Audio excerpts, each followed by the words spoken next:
بسم الله الرحمن الرحیم. گلی گهدارا معلومه و دجمن پیغمبر ضعف هبون. یک جوانجی جنا آب پیغمبر امو جمیله بو. جنک بو ضعف ازیاد پیغمبر دکر و تشت پیس داویدا دورا مالاوی دچو کلم درک دهانی دورا داویدا دورا ریاوی پیغمبر دما دچو کلم نگی را دچون تابی وی زمان چاره خود کردیم و چاره وسا صلیحان ها وکی نات نبون کلم نگی را دچون پیغمبر علیه الصلاة و سلام زب ازیاد دید از افرا معجزه کی و ربجم چاب معجزه پیغمبر چی بیار آیات تبت نازل بوم سوره تبه و آیات دا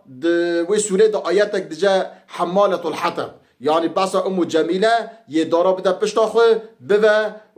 جهنم دا آگری ابو لهب زیده بکن یا آگری ابو لهب دارا با سر آگری زیده بکن خدا وزا تعبیر دکن یعنی هر جی بکن جهنم هر جی جهنم دا یه بشوتن اجاده ما اب آیت نازل دبه امو جمیله دین دبه اصلا امو قبیحه جنکه که پیسه و رادبه درد کبت دبرا دورا خود درنه و کبره که هلده ده یا نک دبیجن که سری دوکی یعنی یه او بیا حشویه هل دو دچه مسجد حرام دچه دورا کعبه وی ببینه دچه از وی کبری نوصل محمدم از محمد بکشم زو ته لیدرنا ابو بکر کعبه دا رونشتیه رضی الله تعالی عنه حضرت ابو بکر جی پیغمبر علیه الصلاة والسلام کلاکویه حضرت ابو بکر دم امو جمیله دبینه امو قبیحه لیدرنا دستی ویدا گورکه دیجا یا رسول الله را به هر اواج جنکهانه جمونا زرارته یه ازیت بدته حضرت پیغمبر دیجا حضرت ابو بکر جا ای ابو بکر دیجا نرتسه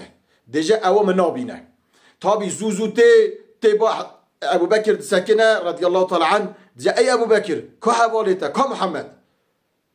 حضرت ابو بکر خودرنا و ویدرنا و پیغمبر درنا علیه الصلاة والسلام دیجا نظام دیجا از وی ببینم از وی بگیرم از وی کبری ناف سری ویدم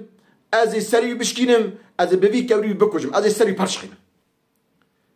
و داد که بدشه اواجی معجزه که پیغمبر علیه الصلاة والسلام اواج جنکا قبیحه اواج جنکا پیس اواج جنکا دشمن دین و اسلامیت خدا تعالی پیغمبر بر چعبی وی ونداده که چعبی کرد که ایرو که دشمنی ها اسلامی بگه خدا چعبی کرد که او تو تشینی کاره ببینه برویم اوا مرا عبرته که گلی مسلمان ام بینه مسلمان ساغلم ام تام تابع قرآن سنت بین خدای تعالی جل جلاله هم بر دشمنا هم بر نخازیا هم بر اهل کفری یه ما محافظه بکه